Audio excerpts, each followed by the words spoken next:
It's been too long since we've been together. I'm sorry I've been out of touch. Things have been a little bit crazy since we went to the beach. We came home and school has gotten started. The teachers are back at work. But I'm here with you now, and I have a big stack of books ready for you, and I have a whole nother list of ideas titles that I want to read to you. And I know that a lot of you have started school too, and I have sure been thinking about all of you, and I really hope that your year has gotten off to a wonderful start. I want to read to you today a book entitled How Full Is Your Bucket? And it says for kids because there's also an adult version. And as we're reading, I want you thinking about the lesson here, and I want you thinking about children at school that you know that could use a little water in their bucket. How full is your bucket for kids? Written by Tom Rath and Mary Reckmeyer, illustrated by Mari J. Manning. Felix was putting one of the last blocks on his tower when his little sister came in. "I want to build with you," she said. Felix scowled. "Go away. You're too little."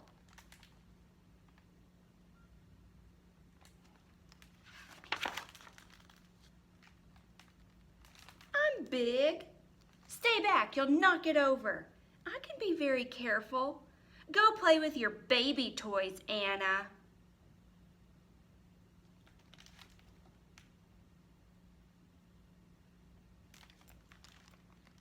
So she is not happy. She's thinking some angry thoughts, and then she goes and knocks his blocks over.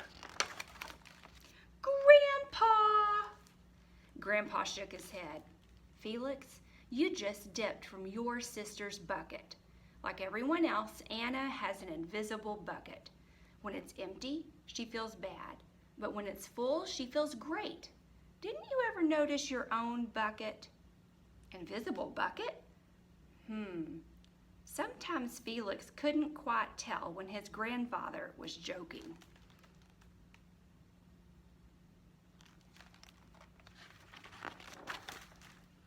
But the next morning when Felix woke up, there it was, a small gray bucket floating above his head.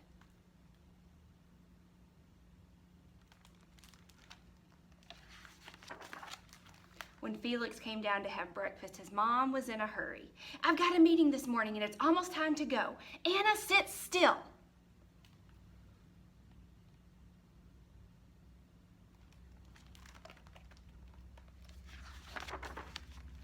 Felix slipped and the choco wheats scattered across the floor. "Felix!" yelled his mom. "You should have used a stool to reach that." Felix could feel his bucket tip and big invisible drips spill out. Drip, drip. "Ha ha!" Anna laughed as she crunched the cereal with her shoe. Drip. "Get the broom and clean that up before you miss the bus," scolded Mom. With the school bus honking, Felix quickly swept up the choco wheats and grabbed the last blueberry muffin. But before he could even take one bite,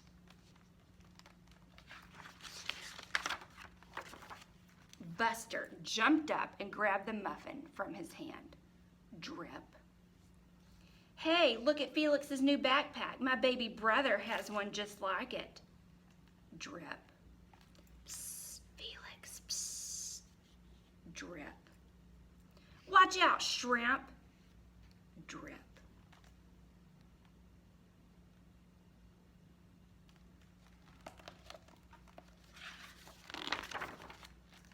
It was still morning, and Felix's bucket was almost empty.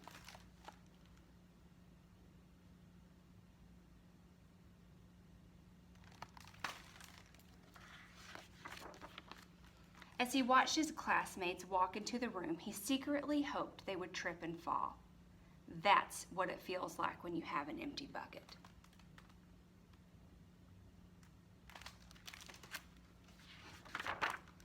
Felix slumped into his seat and waited for something else bad to happen.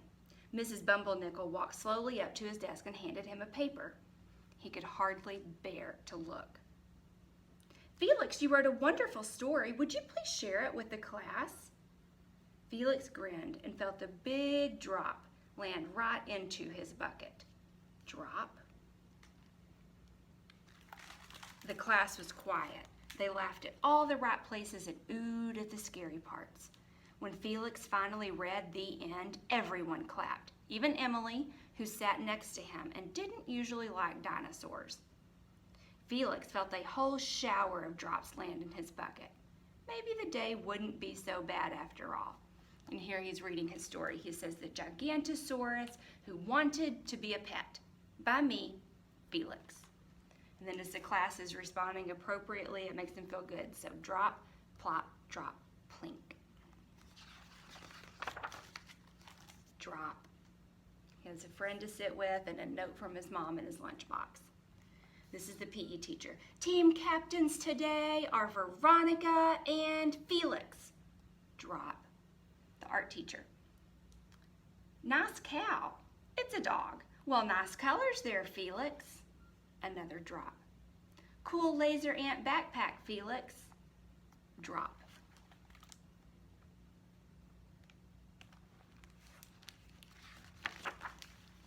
By afternoon, Felix's bucket was nearly full. At recess, when he looked around, Felix suddenly realized that his grandpa was right. Everyone else had a bucket too.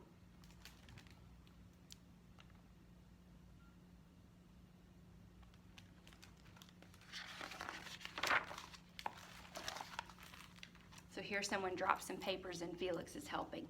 Let me help you. Drop, drop. Here's your baseball. Catch. Thanks, dude. Drop, drop. Hi, I'm Felix. First day? Yes, I'm Amir. Drop, drop. The strange thing was that for every drop he helped put in someone else's bucket, he felt another drop in his own bucket.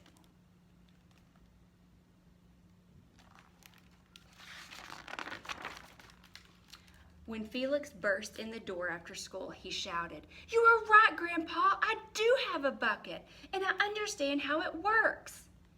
Then he saw Anna's torn doll. "Bad dog!" he almost scolded. But then he thought, dogs might have invisible buckets too. "Your doll will be okay, Anna," said Felix. "Mom will fix her." Until then, do you want to help me build the tallest building in the world with my blocks?